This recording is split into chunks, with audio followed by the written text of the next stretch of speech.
মানুষকে টাকার গরম দেখাতে দেখেছেন, কিন্তু শিক্ষার গরম সেটা বোধহয় গোটা ভারতবর্ষে এই একটা মানুষই দেখাতে পারতেন। হ্যাঁ, ভারতবর্ষের সর্বাপেক্ষা শিক্ষিত মানুষ ছিলেন এই মানুষটা। না হলে 17 বছরে 42টা আলাদা আলাদা বিশ্ববিদ্যালয়ে পড়াশোনা করা সম্ভব কোনো মানুষের পক্ষে? শুধু তাই নয়, এই মানুষটার গোটা জীবনে রয়েছে মোট 20টি ডিগ্রি।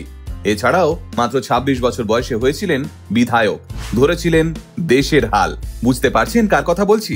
শ্রীকান্ত জিচকার, যার ডিগ্রির কথা শুনে আপনারও মাথা ঘুরে যাবে। কোন মানুষ এক জীবনে যে এতগুলো ডিগ্রি অর্জন করতে পারেন তা হয়তো শ্রীকান্ত জিচকারই সর্বপ্রথম গোটা পৃথিবীকে দেখিয়েছিলেন। LLB থেকে LLM, জার্নালিজম থেকে business management, history, English literature, philosophy, Indian history, economics, রাজনীতি, বিজ্ঞান, সব বিষয়ে পড়াশুনো এবং জ্ঞান ছিল মানুষটার। তা না হলে মাত্র 25 বছর বয়সে কার 14টা পোর্টফোলিও থাকতে পারে বলুন? 1954 সালের 14ই সেপ্টেম্বর নাগপুরের একটি মারাঠা পরিবারে জন্ম হয়েছিল শ্রীকান্ত জিচকারের। উচ্চ মাধ্যমিকের পরে নাগপুরের একটি মেডিকেল কলেজ থেকে প্রথমে MBBS হন শ্রীকান্ত এবং তারপর MD করেন। কিন্তু ডাক্তারিতে মনোনিবেশ করেননি তিনি, বরং ডাক্তারি পাশ করবার পরে আইন নিয়ে পড়াশোনা শুরু করে দেন শ্রীকান্ত। তারপর যথারীতি আইনে স্নাতক, আর তারপর আইনে স্নাতকোত্তর। কি ভাবছেন তাহলে ডাক্তারি ছেড়ে ওকালতিতেই এগিয়ে গেছিলেন শ্রীকান্ত? তাই তো? আগে সেটাও না, এরপর আরো উচ্চশিক্ষিত হওয়ার জন্য আইনে স্নাতকোত্তর করবার পরেই শ্রীকান্ত শুরু করে দেন MBA পড়া, আর তারপর MBA শেষ করেই শুরু করেন সাংবাদিকতা নিয়ে পড়াশুনো। সাংবাদিকতায় স্নাতক হওয়ার সঙ্গে সঙ্গে সংস্কৃতের ডক্টরেট অফ লিটারেচার পান তিনি, এবং তারপর দেশের সব থেকে কঠিন পরীক্ষা UPSC উত্তীর্ণ হন শ্রীকান্ত। এছাড়াও সমাজ বিজ্ঞান, অর্থনীতি, ইতিহাস, ইংরেজি সাহিত্য, দর্শন, রাষ্ট্রবিজ্ঞান, প্রত্নতত্ত্ব, মনস্তত্ত্ববিদ্যা সবেতেই স্নাতকোত্তর ডিগ্রি ছিল এই মানুষটার। আর্টসে সব মিলিয়ে মোট 10টি স্নাতকোত্তর ডিগ্রি অর্জন করেছিলেন শ্রীকান্ত।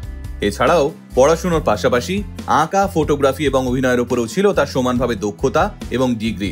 1973 থেকে 1990 সালের মধ্যে মোট 42টি আলাদা আলাদা বিশ্ববিদ্যালয়ের পরীক্ষায় বসেছিলেন তিনি, পেয়েছেন অসংখ্য স্বর্ণপদক। এরপর 1978 সালে ইন্ডিয়ান সিভিল সার্ভিসেস পরীক্ষায় উত্তীর্ণ হয়ে IPS অফিসার হন শ্রীকান্ত।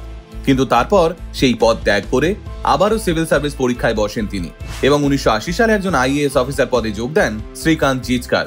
যদিও সেই চাকরিও 4 মাসের মধ্যেই ছেড়ে রাজনীতিতেই সম্পূর্ণ মনোনিবেশ করেছিলেন তিনি। আসলে শ্রীকান্ত চেয়েছিলেন দেশের মানুষের জন্য একদম প্রথম সারিতে দাঁড়িয়ে কাজ করতে। শ্রীকান্ত যখন বিধায়ক পদে নির্বাচিত হয়েছিলেন তখন তার বয়স ছিল মাত্র 26 বছর। 1980 সালে দেশের সর্বকনিষ্ঠ বিধায়ক ছিলেন শ্রীকান্ত। এরপর মহারাষ্ট্রের একজন শক্তিশালী মন্ত্রী হিসেবে পরিচিতি পেতে শুরু করেন তিনি। এই সময় 14টি মন্ত্রণালয়ের দায়িত্ব একা হাতে পালন করেছিলেন এই মানুষটা। এমনকি ইউনেস্কোতেও ভারতের হয়ে প্রতিনিধিত্ব করেছেন তিনি। আর তাই লিমকা বুক অফ রেকর্ডসে ভারতের সবচেয়ে শিক্ষিত ব্যক্তি হিসেবে শ্রীকান্ত জিচকারের নামটাই আগে উঠে এসেছিল। শ্রীকান্ত জিচকার যেহেতু পড়াশোনা ভালোবাসতেন, তাই দেশের ভবিষ্যৎ প্রজন্মের মধ্যেও শিক্ষার আলো পৌঁছে দিতে চেয়েছিলেন তিনি। আর সেই লক্ষ্য নিয়েই 1992 সালে নাগপুরে সন্দীপনী নামে একটি স্কুল প্রতিষ্ঠা করেন। এই স্কুলে রয়েছে দেশের অন্যতম বড় লাইব্রেরি, যেখানে প্রায় 52,000-এরও বেশি বই রাখা রয়েছে। কিন্তু দুর্ভাগ্যবশত এই মানুষটা 2004 সালে মাত্র 49 বছর বয়সে একটি গাড়ি দুর্ঘটনায় প্রয়াত হন।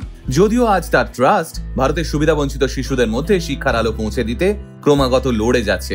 কিন্তু আজ যদি শ্রীকান্ত জিচকার বেঁচে থাকতেন তাহলে হয়তো আমাদের গোটা দেশ তার মতো জ্ঞানী মানুষের থেকে আরো অনেক কিছু পেতে পারত। আর এটাই ভারতবাসী হিসেবে আফসোস থেকে যাবে আমাদের। তাই গোটা আল্টিমেট মোটিভেশন টিম বিনম্র প্রণাম জানায় শ্রীকান্ত জিচকার স্যারকে। সত্যি সত্যি তিনি গোটা ভারতবর্ষকে শিখিয়ে গেছেন পড়াশোনার কোনো বিকল্প হয় না।